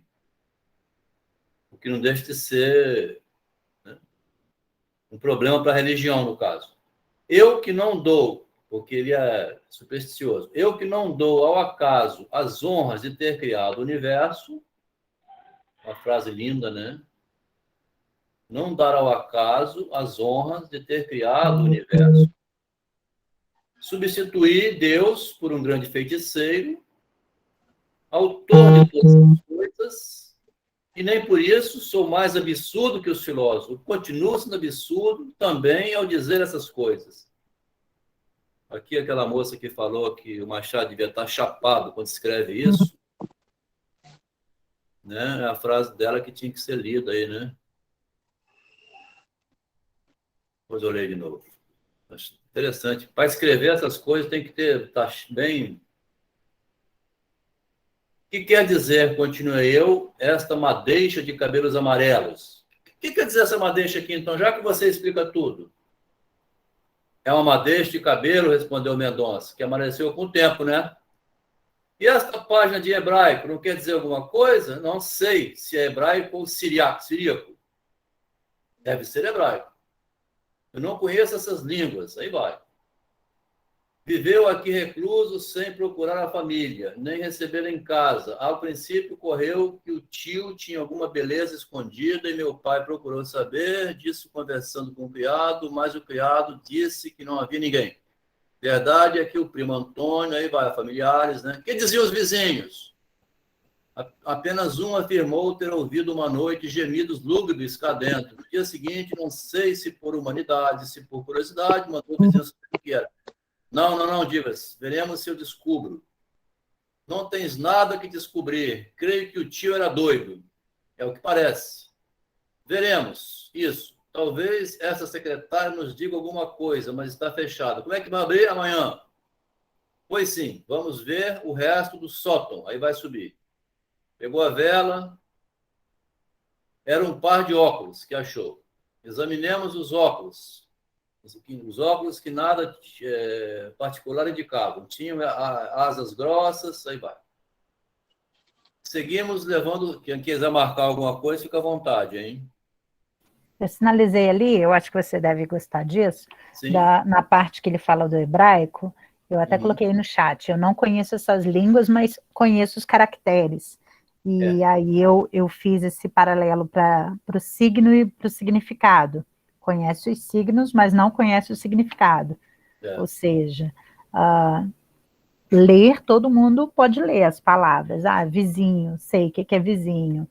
Penetrar, sei o que é ou melhor, leio penetrar, mas não sei o que é penetrar, não sei o que é óbvio, não sei o que é óculos, o que é o significado da palavra, né, em si. Isso, como penetrar no signo, né? Como penetrar além, né? Eu sei, levei Como ir além. Brincando aqui, eu levei... Foi a Mary que falou isso. Como é que você vai além do que ele está dizendo, né? A Mary lembrou bem essa frase, né? Não é assim. Eu sei, levei 2 injeções hoje. Foi Freud. Eu ia brincando aqui, fazendo uma piada, que eu sei o que é penetrar, que eu levei 2 injeções hoje. Tá bom. Brincadeira. Penetrar no fundo aí, né? Penetrar no fundo aí no corpo. 2 injeções de uma vez só? É, uma injeção e uma aplicação de soro. Sei. Então aqui, ó, era um par de óculos de ouro. Examinemos os óculos, que nada particular indicavam. Tinham asas grossas, vidros azuis, 100 grau. Seguimos levando óculos. Vai embora. Aqui não há que ver. Bom, estão vasculhando a casa para encontrar indícios, né, da morte e do suicídio. Porque um dia morreu um, no dia seguinte o outro. Aí que aparece a escada de seda. Atiraram um canto. Estava gasta pelo uso e estragada porque não usava mais. Creio que isto é alguma. Vejamos a janela. Aqui ele entra com essa frase, né? Já não me escapa o homem. És um visionário. Foi a única resposta de Mendonça, porque ele vê, através de poucas coisas, o homem. Quando íamos a sair, Mendonça deu um grito, que é: vê! Olhei e vi, em um canto da sala, 2 olhos verdes fitos sobre nós. Quis aproximar-me. Mendonça agarrou-me pelas abas do paletó, fiz um esforço e fui até o canto ver o que eram aqueles olhos. Veio uma gargalhada. Era um gato preto que ali se achava. Ficou assustado com a gargalhada, deitou a correr, desceu a escada e não apareceu mais. Começa a tremer, disse Mendonça, e quer dizer este gato aqui em cima. Uma destas 2 coisas, ou era um companheiro do homem nos sortilégios, ou é um gato da vizinhança que se acostumou a vir aqui e passar a noite em procura de ratos. Será. Inclino-me à segunda hipótese, porque ainda que eu suponha teu tio amante de feitiçarias, creio que não é essa a parte mais importante da vida dele. Meu caro, já temos todos os elementos de que compor um romance. Aqui que entra, então, né? A passagem da crônica ao romance, né? Já podemos fazer a narrativa, né? Quando ali chegamos, sentei-me tranquilamente, acendi um charuto, aí vai. Viste aqui uma casa velha. Olha aqui o inventário, né? O inventário que ele vai fazer agora, lá do Oeste Queiroz, o mesmo inventário, né? Que faz o óbvio, né? E vai tentar fazer. É óbvio que, né? Igual falou poucos instantes aí, comentando. Viste uma casa velha, trastes velhos, ares velhos, nada mais. Você, eu vi aqui dentro uma história misteriosa. Essa frase, né? Organizar no vácuo não é coisa que todos possam fazer, né? Essa frase é a tradução do conto, né? Ele vai pegar esse vácuo, né, o inexplicável, e organizar. Vejamos, Eu penso que se não me achas... ele faz... Fala, Desculpa. pode falar. Eu penso que quando ele faz esses contos, né, do extraordinário aí, quando ele mais quer falar, assim, as coisas dele, né, os sentimentos dele, mas mais ele fica amarrado em falar. Então, eu acho que são os mais complexos. E Juliana falou, isso, pois o signo, penso, é a junção dessas funções, significância e significado. Signo, né? Aí a Mary disse, e para além disso, quer dar o sentido. Aqui a Ana Cláudia bota, emocionante essa frase, né? Organizar no vácuo não é coisa que todos possam fazer. Essa frase aqui... Até porque seria organizar nada, né? O quê? Organizar um monte de nada. O que você organiza de nada?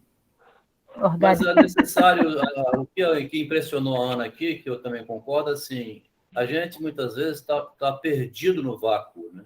Uhum. A depressão, assim, a falta de sentido, né? Eu penso que nessas coisas aí, é assim que ele estava se sentindo.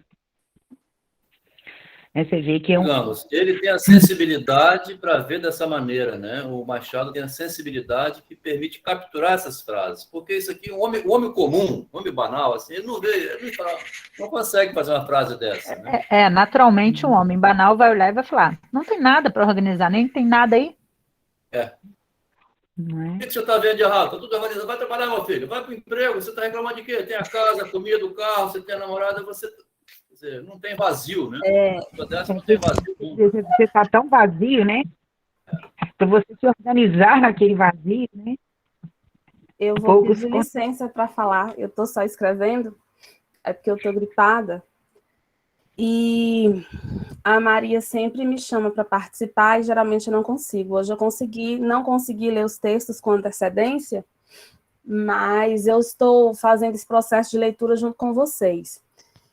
E eu estou gostando muito da dinâmica, estou achando muito interessante, mesmo porque eu não leio, não tenho essa intimidade com Machado de Assis que vocês têm.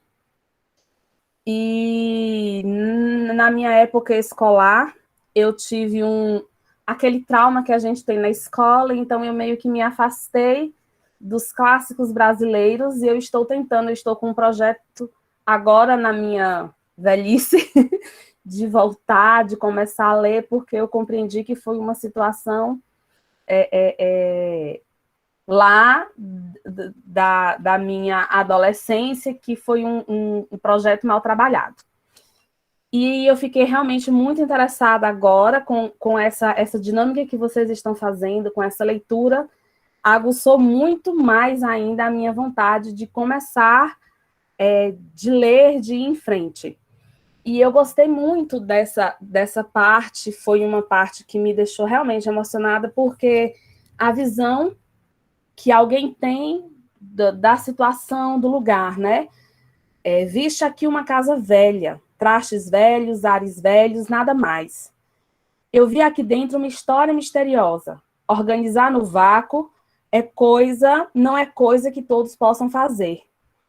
Vejamos se não me achas razão. Então, assim, a visão que ele teve da situação, de tudo aquilo ali, foi muito diferente, foi muito íntima. E aquela organização do nada, como falaram, não é para todo mundo. Quem é que vai conseguir tirar do nada uma maravilha como ele está tirando, como ele está organizando, como ele está fazendo? É algo muito profundo, é algo muito íntimo. Ou ele fumou muito, ou ele é muito criativo, ou ele é uma pessoa realmente extraordinária. E eu fiquei muito tocada com isso, com essa parte, muito emocionada. Para mim, foi realmente a frase mais tocante até agora. Que bom você falar, Ana, pelo seguinte, a gente está lendo o Machado o tempo todo com esse tipo de óculos, tá? O próprio Machado dá a impressão que ele mesmo, enquanto ser humano e pessoa, está tentando se organizar no vácuo dele mesmo. Quer dizer, não é um personagem, não é aquela casa lá, não é o conto, assim. É o homem em si próprio, porque lá no País das Quimeras, em 62, um conto, ele tinha 23 anos, ele faz uma viagem, né, muito maravilhosa aquela viagem, onde ele vê o negro sendo executado, tem um monte de coisa ali que ele vê, que ele via na realidade, né? Como diz o Ricardo um pouco atrás ali, o real é a loucura, né? O real é a pessoa que tem sensibilidade para a realidade. A vida não é você ir no supermercado comprar arroz, feijão, trabalhar. Isso aí é o comum, o cotidiano, né? Para além disso, o que tem? O que tem para além disso? Né? A questão do Machado é uma sensibilidade muito aguçada que ele insere nos contos. Ele traz para dentro do conto uma vida real assim que se perde por não ver. Vou dizer uma coisa aqui, no livro que resultou na pesquisa do Freud, o Freud estava desse mesmo jeito aos 16, 17 anos. Ele, numa sala de aula, um dia, tem uma carta dele que ele fala assim, aquele ali vai estudar estatística, o outro vai fazer matemática, o outro está fazendo filosofia, o cara está querendo pensar em direito. E o que eu vou fazer aqui dentro? O Freud inventou uma profissão para ele, né? Ele fez medicina sem querer, terminou, largou aquilo porque ele foi escutar a doença do paciente. E a doença é uma doença psicológica, né? Então, o Freud, aos 16 anos de idade, tem as cartas dele, que ninguém nunca valorizou essas cartas do Freud. Primeira vez que aparece num livro. O adolescente, ensino médio, o garoto lá com 17 anos de idade, como nossos filhos, como nós já fomos um dia, né? A gente fez engenharia, foi casar, ser esposa, marido, ter filho, trabalhar, assim, porque a vida exige. Agora você fica pensando, né? O que eu faço nisso tudo? O Machado era esse cara que aos 15 anos publicou a primeira poesia. Um garoto de 15 anos, né? Em 54. Foi uma poesia ridícula aquela, mas ele publicou. Ele estava abismado com o grito da independência.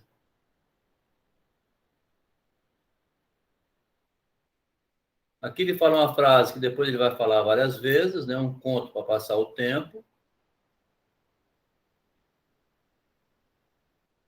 Então, aqui, organizar no vácuo. Né? Estou na página 11, tá aqui, vou marcar o tempo, né? 9h30, vamos tentar acelerar um pouco para chegar ao fim, que cansa, né?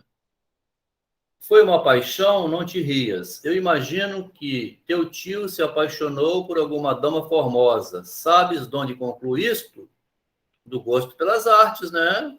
Uma mulher pode ser. As artes substituem os amores, quando esses são impossíveis. Aí ele começou a comprar quadros porque não pôde namorar. Amou e não querendo ou não podendo casar com ela, retirou-se aqui. A solidão e a paixão, que tem 5 anos que ele não sai, começaram a atuar na sua imaginação. Olha os livros que ele lia. Vê esses 2 bustos de Cristo e de Satanás. Olha esses objetos de feitiçaria esparsos no chão. Tudo isso quer dizer que a religião nem a filosofia bastavam. A alma do tio. E quando a filosofia... Semântica. E quando a religião e a filosofia não podem triunfar em uma alma, triunfa a superstição. O que te parece? Parece um conto para passar o tempo. Bom, organizar no vácuo, assim fala. Eu digo que me parece semântica. Semântica, né? Novamente, é um translado entre o A Mari está com a mão levantada aqui. Tem que... Desculpa eu não ter visto, Mari. Não levantei, mas eu queria assim, ressaltar também um detalhe que você estava falando. Sempre temos essa polaridade nos contos dele, que é a realidade versus romance. É bem interessante também esse ponto. É bom até marcar aqui, para não esquecer, porque sempre está presente nos contos dele. Somos levados a interpretar agora a personalidade do tio que morreu, né? E é engraçado porque somos detetives. Estamos tão inseridos dentro da leitura que cada um está dando a própria interpretação a um texto. É muito legal. Esse conto acho que é um dos melhores que já li.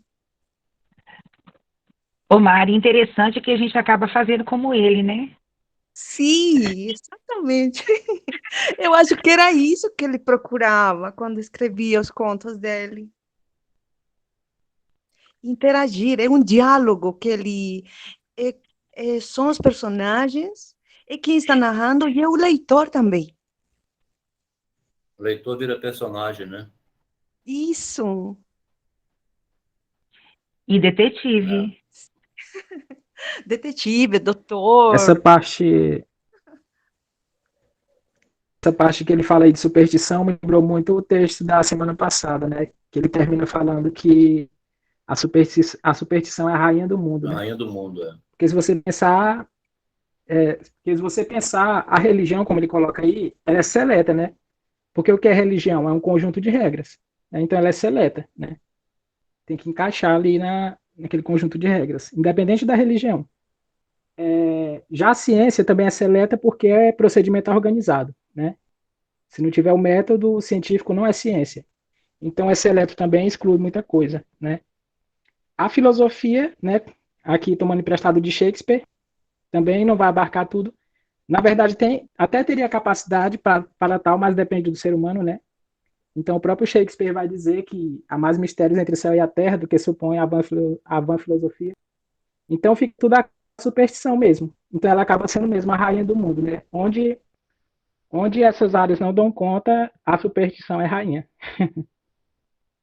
É porque, se pensar por outro lado assim, Marcos, a linguagem faz o ser humano virar sobrenatural, né? A linguagem faz a gente se tornar e pensar de modo sobrenatural. Tem gente que acredita que, de fato, vai para o céu quando morre, né? Tem gente que tem... Meus irmãos mesmo, assim, meu pai faleceu em 83. Vai lá na sepultura levar coisas. A linguagem torna o ser humano sobrenatural, né? Por causa disso que a gente tem a questão da superstição, né? E uma necessidade do recobrimento permanente. Recobrimento, né? Meu filho não chegou ainda, onde ele está. O sobrenatural acontece diariamente, né? Você vai no banco, tem um hacker que roubou o dinheiro da sua conta, ninguém sabe quem foi. Você vive naquela aflição, insegurança permanente, né? Que pode acontecer o sobrenatural, o caiporismo, né? Veio morar na vizinhança, naquele sobrado dos fundos, vimos pela janela do sótão. O tio não respondeu à carta. A dama, que eu chamaria Cecília, esperou debalde a resposta. Nova carta, novo silêncio. Cecília, no furor da paixão, veste-se um dia com uma mantilha e entra por aqui a pretexto de vir buscar esmolas para os indigentes da paróquia. Mande entrar quem é, disse Pedro Antão. A rapariga entrou e, quando se achou a sós com o tio, descobriu o rosto. Céus, és tu? Sim, sou eu. Vim porque me recusavas. Amo-te. Mais desgraçada. Não, aí começou a entrar numa viagem aqui. Compreendo. E depois? Quem leu aquele outro conto dele, que eu li outro dia aqui de novo, Ideias de Canário, assim, ele está pondo ideias da cabeça dele nas coisas, né? As coisas estão falando o que ele está vendo nelas, através delas, dizendo. Por isso que depois aparece Memórias Póstumas, que é o homem morto falando. Procurou dissuadi-la dos planos que ela concebera. Aí vai inventando, né? Ó. A única coisa que conseguiu foi dar sua palavra de que iria vê-la à casa ou ao menos conversar de fora. Mas eu não sei como possa ir lá, objetou Pedro Antão. A janela do teu salão dá para os fundos da minha casa. Sobe ao telhado e eu conversarei da janela. Pois sim, respondeu teu tio. Teu tio falou isso. Supões que ele respondeu assim? Com certeza, né? O teu tio cumpriu a promessa? E vai, cumpriu. Então, é aquela fala, como falou a Melina lá atrás, assim, certo, né? Fala de Cristo, né? Naquela fala anterior, né? Fala com convencimento, né? Essas falas com convencimento remove a insegurança, a incerteza e você se sente bem. Não vai dar certo, fica calma, né? Você está num pânico enorme, né? Então, o imaginário criando realidades, né? Que é o que a gente botou no início lá em cima, né? Não te rias, Mendonça, és um espírito fútil. Não sei se tem coisa aqui importante, está falando no meio. Eu aprendi a arte de interpretar as coisas mais insignificantes. Que parece que Freud explica tudo. Continua. Assim se passaram os dias, as semanas, os meses. Era um idílio renouvelé de Romeu. Renovação de Romeu.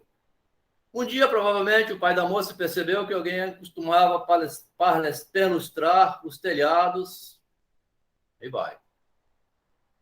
A construção imaginária prossegue. Aqui a mãe no meio engoliu, concordou, engoliu a pílula. E Cecília contou tudo, porque foi pega lá. Por honra dele, devo dizer que hesitou muito tempo em cumprir a promessa. Aí fala, Mendonça, neste ponto inclinou-se mais para mim e disse, não ouves o quê? Um rumor? São ratos. Deixa-te de vão temores. Ouve a narração. Não te parece exata? Narração exata? Sim, parece.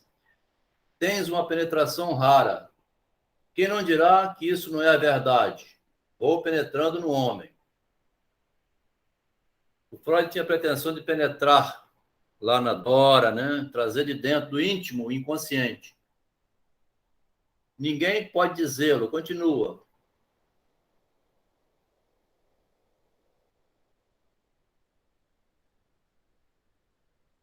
Depois ele fala assim, ó. Creio que fui tão patético nessa descrição que o próprio Mendonça ficou comovido. Como é que pode uma descrição patética, né?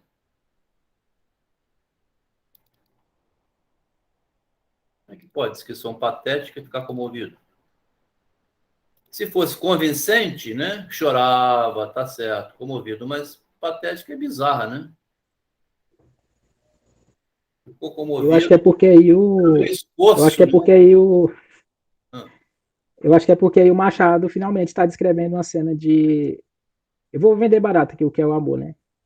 Ele está descrevendo uma cena. Eu vou vender barato o que é o amor. Eu acredito que ele está descrevendo uma cena pela primeira vez de um amor verdadeiro, né? Aí, como ele é um crítico dessa questão desses laços afetivos, eu acho que para ele soa patético, né? Descrever uma cena mesmo do amor verdadeiramente amor, né? Mas se você está tomando como tendo havido, né, Marcos? Porque ele está na dubiedade aqui dessa construção imaginária toda ser um faz de conta. De repente ele sai com outra vertente, entende? Ele não fica aqui na... Que cena aquela? Ó, os que amaram sabem o que é aquilo. Ele está no nível da narrativa, né? Porque o jovem Werther, lembra que a gente se matou porque ele é um romance?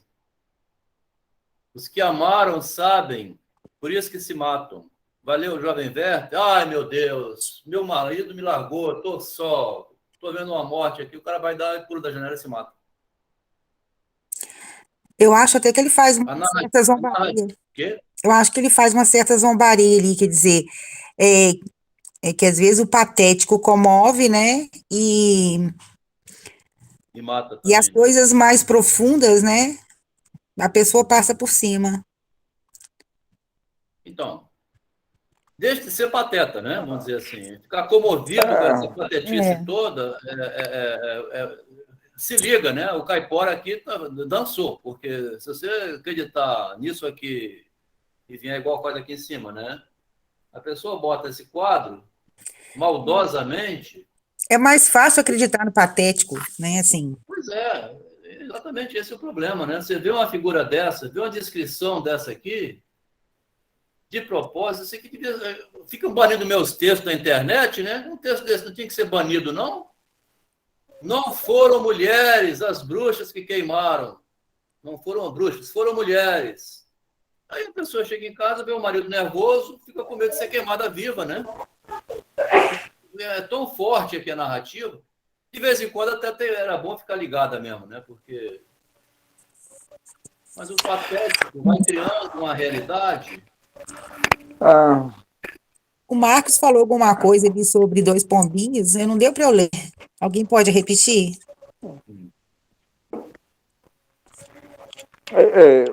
Eu queria falar uma coisa. Fala, Adriano. Esse conto, na minha opinião, modesta opinião, eu li ele por completo. Eu acho que ele percorreu 10 páginas para falar de uma falácia que se chama generalização precipitada.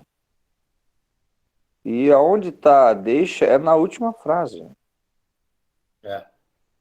É uma generalização precipitada, entendeu? Uma pessoa chegou lá no meio do enredo todo e ficou delirando um monte de interpretação e depois ele dá a deixa lá no final, pô. O perigo que tem isso, né? Porque levou à morte um rapaz recentemente, tem gente morrendo, você já falou também. Ele colocou, dai pra cá, não interpretei à primeira vista todas as aparências. Ele está falando o quê? De uma generalização precipitada. Ele criou todo o enredo, ele está debochando, o Machado está debochando uma pessoa que, por pequenos detalhes, na verdade ele está tirando sarro da paranoia, porque por pequenos detalhes, por um sinal ali, uma coisinha lá, uma escada cá, a pessoa vai lá, cria uma história. Ele está falando, cara, cuidado com isso, porque você está delirando, você está tirando conclusões precipitadas em aparências que não significam nada na realidade. Ao meu interpretar, esse conto só significou isso. Não, mas o perigo todo que está alertando sempre é isso, tem gente que acredita, né?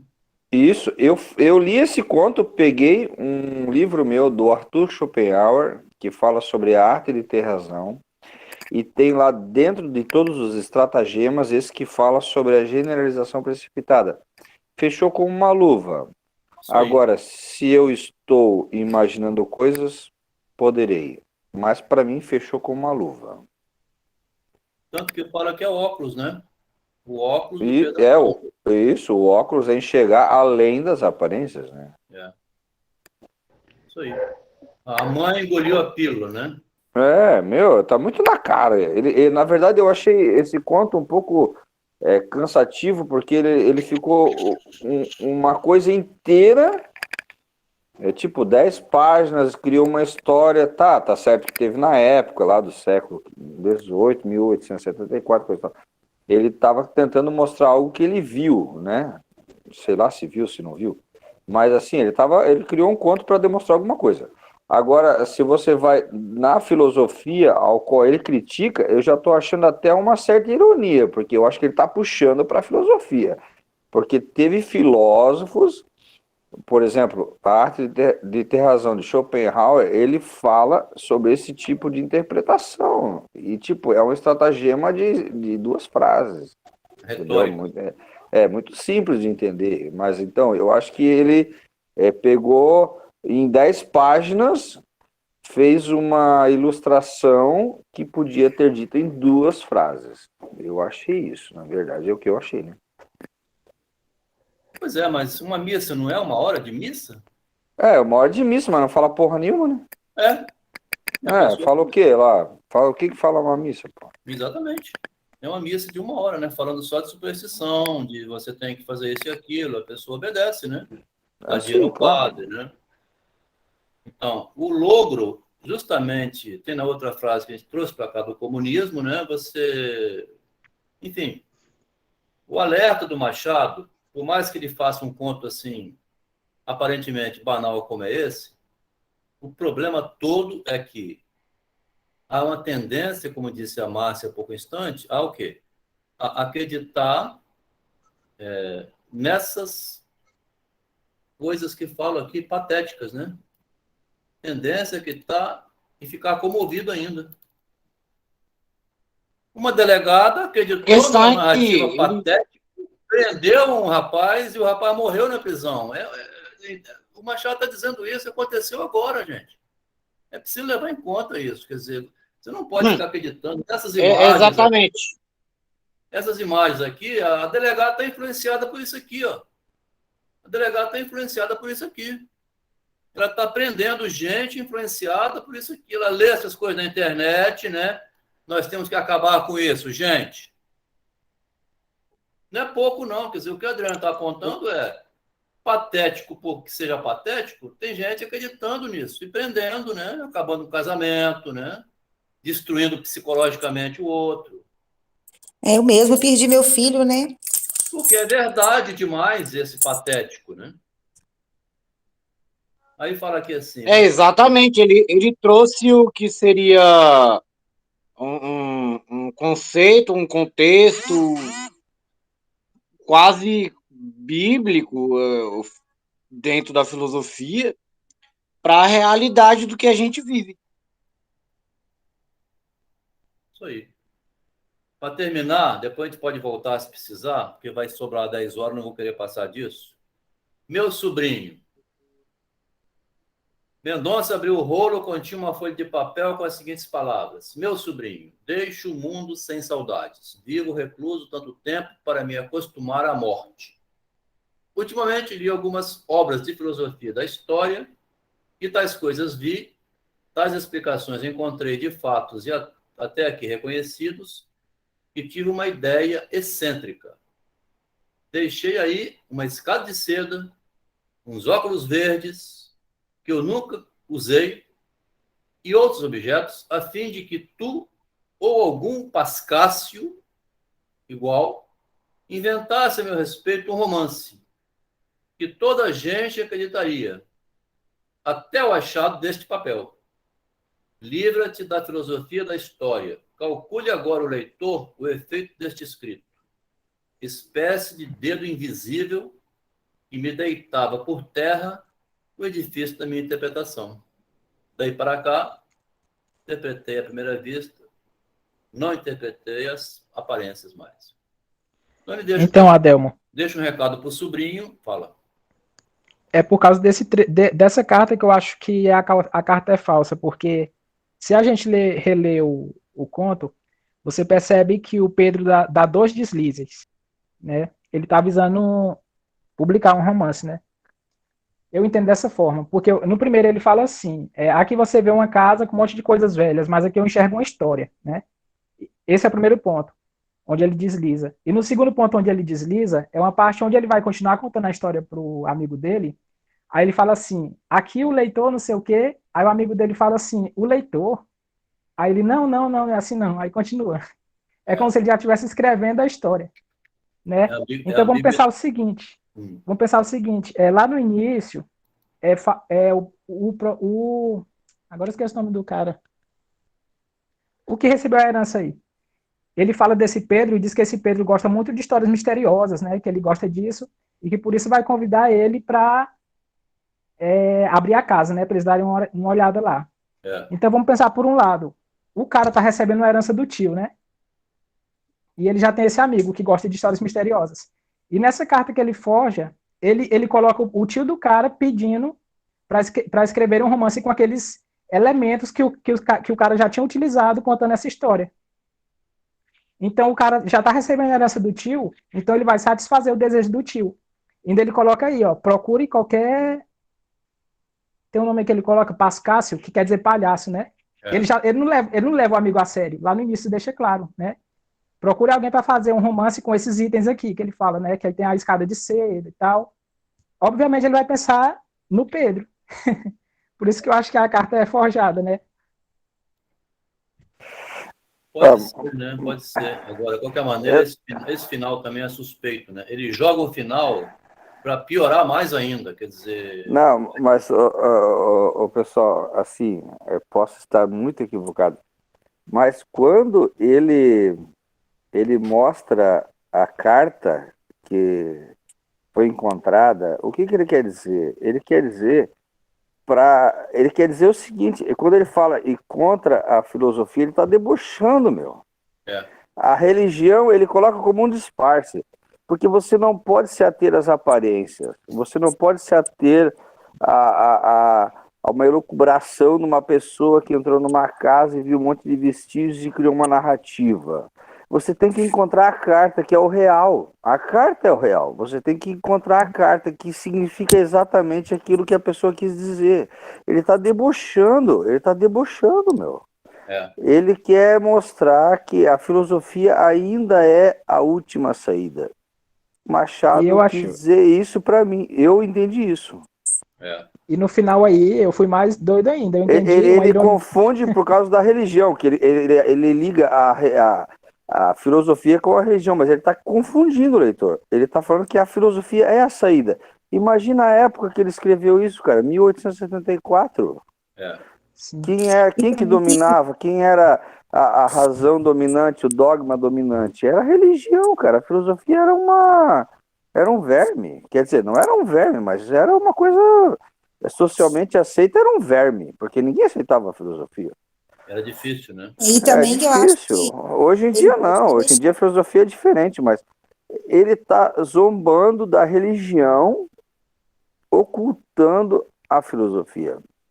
Porque ele fala para você olhar além das aparências, com os óculos de Antão, para você não ser uma anta. E também parece que ele faz passar assim, que a pessoa, né, ela passa a imagem que ela quer, né? Ele deixou um rastro, né, para passar uma imagem, né, do que aconteceu com ele. Então, assim, que tudo aquilo ali era falso, né? Foi uma montagem que a pessoa faz do que ela é ali. Você pode ser falso, né?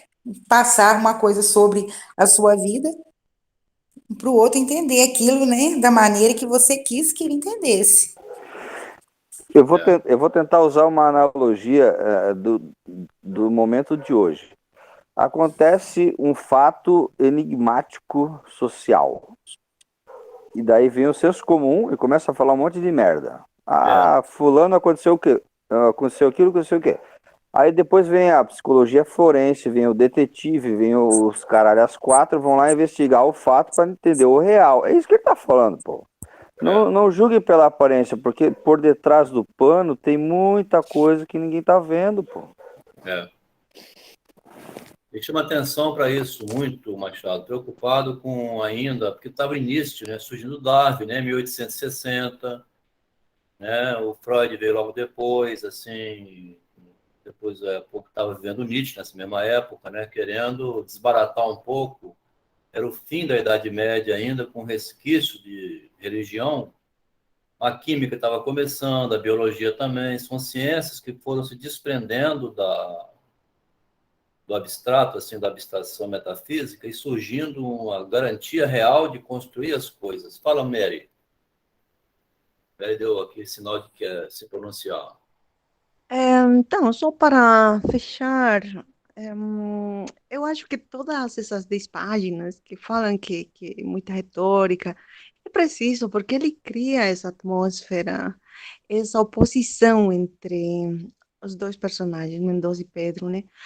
Um representa a razão, o outro a imaginação. E no final, a cara, que pode ser real ou não. Já vai da interpretação de cada um, mas, e como eu já tinha falado no grupo um dia, não precisamos pensar igual ao outro. Por quê? Porque é isso que enriquece os debates. um ama a história, o outro vai odiar ou não vai gostar. Então, cada opinião, cada interpretação é válida. Isso nos enriquece, né? Porque assim estamos vendo como as outras pessoas pensam. É isso, eu adorei. Que bom. Gostei muito do que a Mari falou. Bom, E no final, eu enxergo, eu ainda enxergo uma ironia dentro da outra, né? Porque vamos supor que essa teoria esteja correta, né? Essa que eu falei. O que acontece no final? O cara, meu Deus do céu, a carta me desmoronou, né? O que o amigo vai e fala? Meu amigo, você criou uma história maravilhosa, você vai publicar esse romance que eu te quero. Aí ele conseguiria o que ele quis, né? Se tiver correta, né? Mas aí só o Machado para responder. E também a decepção que ele teve, né? Ele foi tão imaginário que depois ele tem aquela decepção. E de uma forma ou de outra foi publicado, né, gente? Tipo assim, ele teve a decepção que, na verdade, o outro estava fazendo hora com ele, né? Tipo assim, né? O outro manipulou a situação, né? E ele tem aquela decepção quando vê que o outro manipulou a situação. Essa estratégia do Machado confunde muito o leitor, porque tem um conto dentro do conto. Como você tem um conto dentro do outro, né? E aquele filme do Hamlet lá, que tem um... Você fica assim, bom, então dos dois, o que está valendo? Porque o príncipe Hamlet leva o rei, Cláudio, e ele fica abismado, né? Ele vê o outro conto. Ele vê o conto que o Hamlet está vendo. E aí ele não aguenta e sai correndo do teatro, porque o conto que o Cláudio com a Gertrudes quer passar, não consegue passar esse conto, porque tem outro olhar vendo um outro conto. É um conto do vigário nesse meio. Então, essa criatividade lá que também chama de metalinguagem, assim, não tem metalinguagem, tem o autor dentro do conto, né? O conto que está dentro do conto é o próprio autor contando o conto. Nesse caso, então, ele vai alterando a cabeça do leitor e, no final, ele dá um arremate aqui que invalida tudo que você leu. Você chega no fim, lê isso aqui, e você sente assim, ué, pô, igual a Adriana, decepção, né? 10 páginas para dizer que isso aqui era uma lorota. E você não sabe mais onde está a lorota. Né? Você fica assim, bom, é verdade que deve ter tido uma carta de herança. O conto é uma ficção. Mas, assim, supondo o conto, você fica meio... Você cria né? Uma situação inesperada no final, como diz a Amélia aqui agora, um final inesperado. Você chega no fim e fala assim, você volta... Na verdade, é a conspiração da natureza, né? Você volta para o começo, fala assim, eu li tudo isso, deixa eu ver aqui no final, é isso mesmo? Aí você volta de novo, aí joga o livro no ano, vai tomar um café, fumar um cigarro, né? Porque ele fala assim, leitor, vai fumar um cigarro. Tem hora que ele fala isso. Conspiração da fortuna, do destino.